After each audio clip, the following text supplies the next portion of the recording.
British সরকার হাই হাই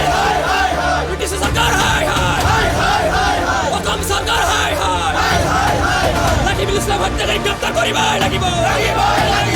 রাকিবুল ইসলাম হত্যাকারী গ্রেপ্তার করিবাই লাগিব ব্রিটিশ সরকার হাই হাই অসম সরকার হাই হাই আমি হলদিয়তে হুনকাৰ ন্যায় বিচাৰিছো ন্যায় লাগিব we want justice Abmsu জিন্দাবাদ হয় চাওক আমি বছৰ ধৰি 2017 চনৰ পৰা আৰম্ভ কৰি 2026লৈকে আমি শ্বহীদ বীৰ লাফিকুল ইছলামৰ ন্যায়ৰ কাৰণে বিভিন্ন সময় বিভিন্ন সভা সমিতিত আমি প্ৰতিবাদ কাৰ্যসূচী ল'বলৈ আমি বাধ্য হৈছিলোঁ কিন্তু আজিলৈকে কিন্তু অসম চৰকাৰ হওক বা BTC চৰকাৰে হওক আমাৰ ন্যায় কিন্তু তেওঁলোকে দিব পৰা নাই তেওঁলোকে দিব পৰা নাই নে বা তেওঁলোকে দিবৰ কাৰণে তেওঁলোকে চেষ্টা কৰা নাই এইটো আমি ভাবিবলৈ বাধ্য হৈছোঁ চাওক BTCৰ আমি সেকেন্ড লাৰ্জেষ্ট পপুলেশ্যন BTCত কিন্তু এই BTCৰ সংখ্যালঘু ৰাইজৰ কাৰণে ন্যায় নিৰাপত্তাৰ অধিকাৰৰ কাৰণে যেতিয়া বলিষ্ঠ কণ্ঠেৰে যেতিয়া তেখেতে প্ৰতিবাদ কৰিছিলে বা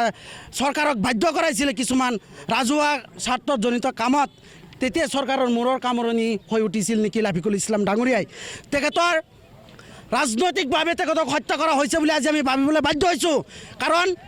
চৰকাৰে যদি ইচ্ছা কৰিলে হয় আজি তেখেতক ন্যায় কেতিয়াই প্ৰদান কৰিব পাৰিলে হয় আজি অধীৰ বিশ্বাসে আমি আছোঁ যে অসম চৰকাৰে হওক বা BTC চৰকাৰে হওক শ্বহীদ বীৰ লাফিকুল ইছলামৰ হত্যাকাৰীক ন্যায় দিব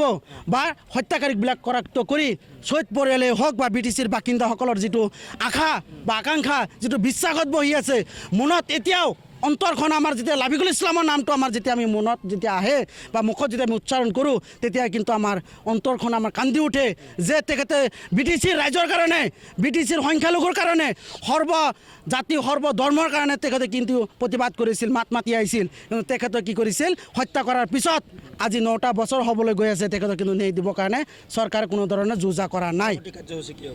চাওক যদি BTC চৰকাৰে হওক বা অসম চৰকাৰে হওক অতি সোনকালে যদি শ্বহীদ বীৰ লাফিকুল ইছলামৰ হত্যাকাৰীক যদি গ্ৰেপ্তাৰ নকৰে বা শ্বহীদ পৰিয়ালে হওক বা আমাৰ BTCৰ যিমান সংখ্যালঘু ৰাইজ আছে তেওঁলোকক ন্যায় যদি প্ৰদান নকৰে তেতিয়া আমি